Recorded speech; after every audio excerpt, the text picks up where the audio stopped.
adalah sistem yang terdiri dari jaringan otot, jaringan ikat, saraf, serta tulang dan sendi.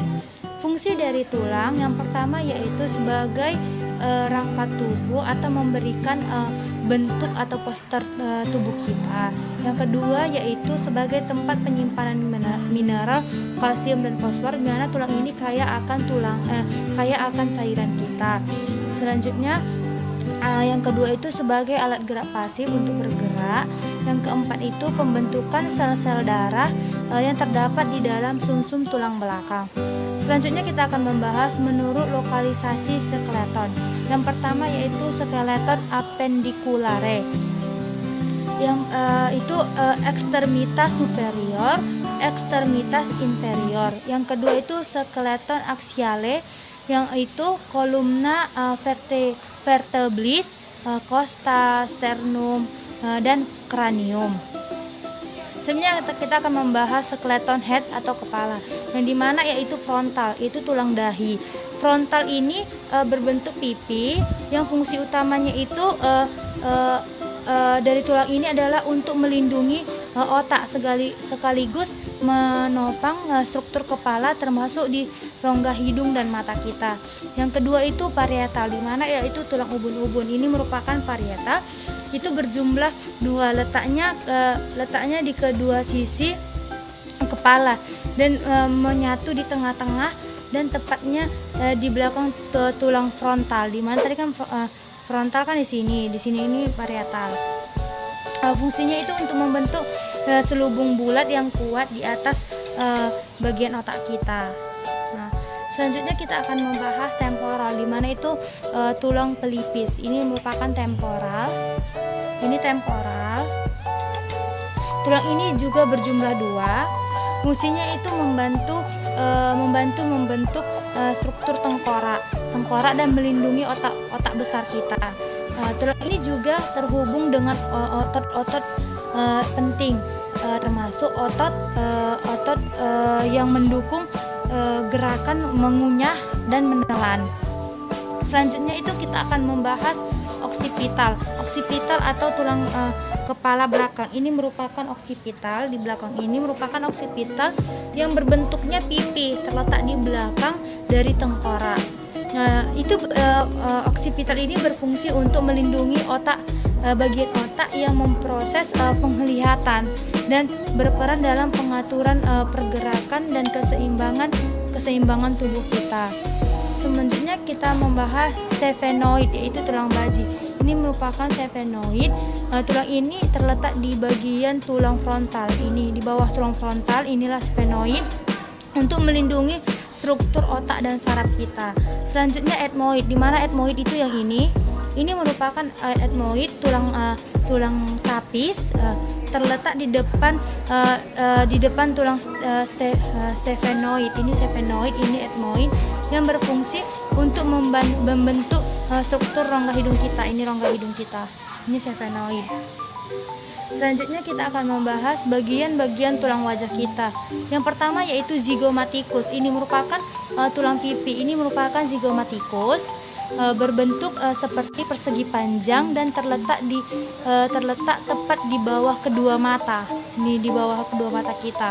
Fungsinya itu untuk menyatukan tulang wajah kita dan melindungi arteri, saraf, vena dan organ di bawahnya. Selanjutnya itu maksila, di mana maksila itu rahang atas. Ini merupakan maksila. Ini maksila di bawah hidung kita. Ini berfungsi untuk menegaskan bentuk wajah, tempat tumbuhnya gigi atas dan mendukung proses mengunyah dan berbicara. Ini merupakan maksila. Selanjutnya itu lakrimal, di mana lakrimal ini tulang air mata. Ini berfungsi sebagai bagian dari sistem produksi air mata. Selanjutnya ada nasal. Ini nasal.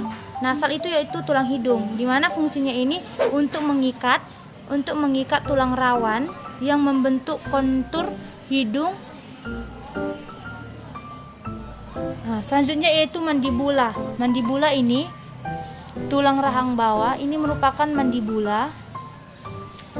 membentuk bagian bawah tengkorak, struktur gigi bawah, serta membantu pergerakan mulut. Ini mandibula. Selanjutnya kita akan membahas anggota gerak atas, yaitu klavikula. Klavikula merupakan ini, tulang selangkang, terletak di kanan dan di kiri dada bagian atas, di bawah leher. Ini leher, ini klavikula. Fungsinya itu menopang lengan agar bisa bergerak secara leluasa, bebas. Selanjutnya humerus. Humerus itu merupakan yang ini. Ini merupakan humerus atau tulang lengan atas. Tempat melekatnya banyak otot penting sekaligus mendukung pergelangan lengan. Selanjutnya ulna. Ulna ini merupakan ulna atau tulang hasta.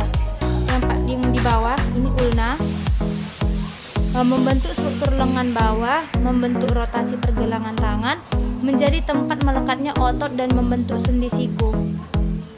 Selanjutnya radius atau tulang pengupil.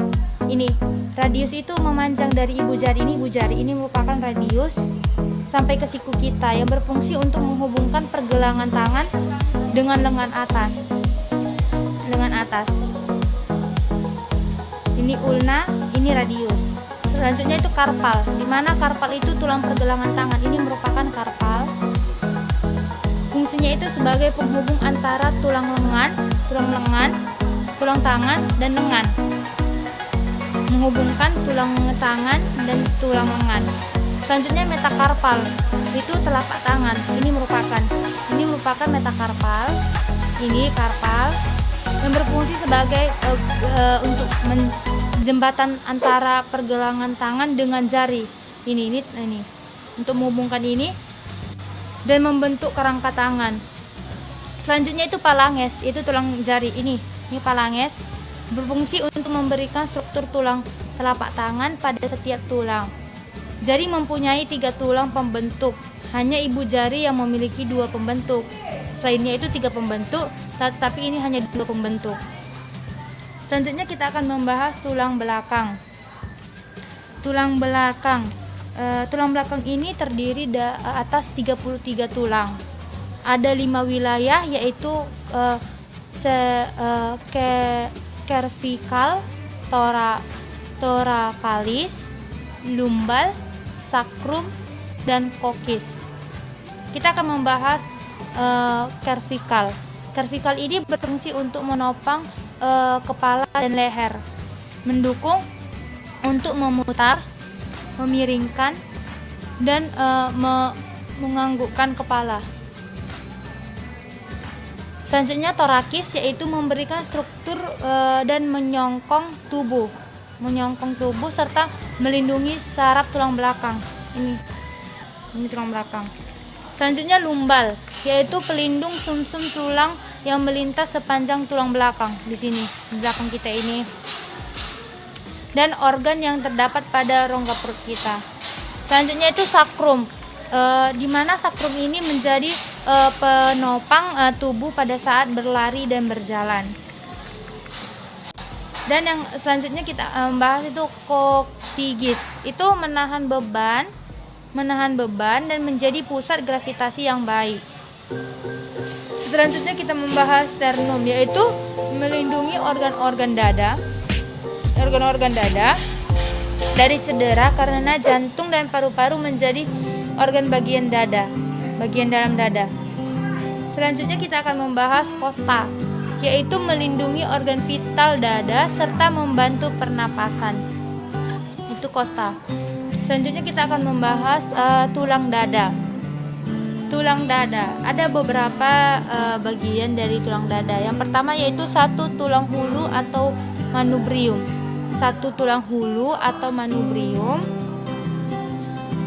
Di sini ini merupakan bagiannya itu satu tulang ini satu tulang tajung pedang atau sigmoid.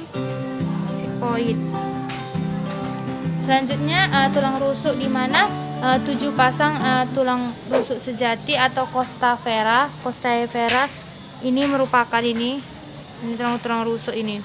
Selanjutnya 3 pasang tulang rusuk palsu atau costae sproria, 2 pasang tulang rusuk melayang costa flutuentes.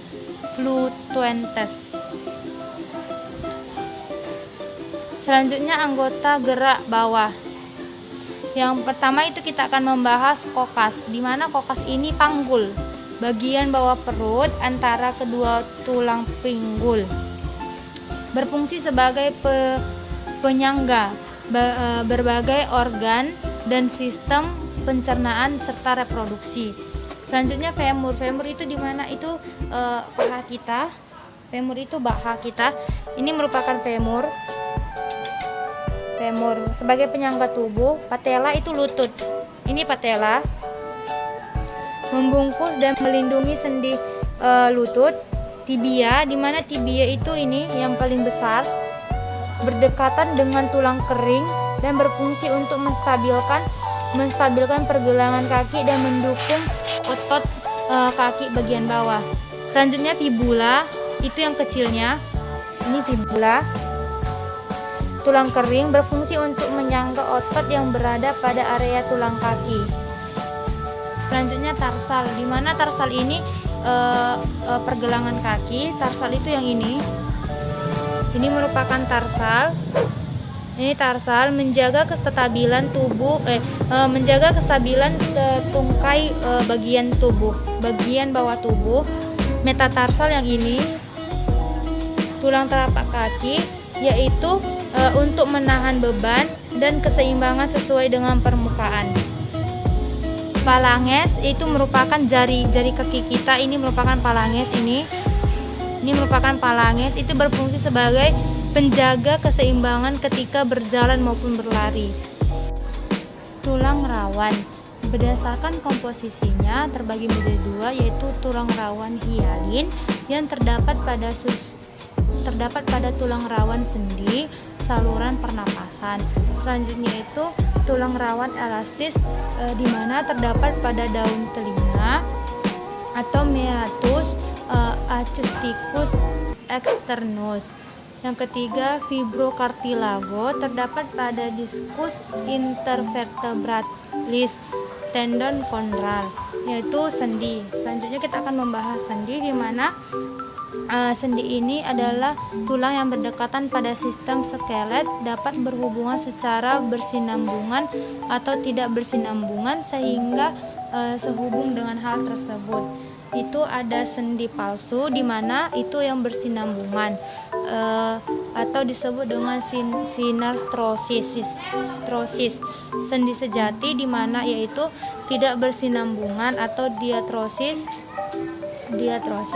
Kita akan membahas sinartrosis, yaitu sendi tipe jaringan ikat yang ini. Ini cartilago articulatio fibrosa atau sutura. Sendi tipe tulang rawan articulatio cartilagea yang ini. Selanjutnya tipe tulang articulago ossea atau sacrum yang ini. Selanjutnya kita membahas diatrosis, itu sendi engsel, di mana sendi engsel yang ini.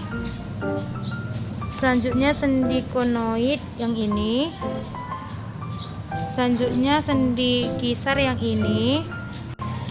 Sendi elipsoid yang ini. Sendi pelana yang ini. Sendi peluru yang ini. Sendi bidang yang ini. Selanjutnya jenis-jenis otot, yaitu yang pertama ada otot skelet atau otot punter yang ini. Terdapat pada ekstremitas dinding badan. Ini merupakan. Selanjutnya yang ini otot polos atau otot visceral, terdapat pada dinding gaster. Selanjutnya yang ini otot jantung. Ini merupakan otot jantung, terdapat pada jantung.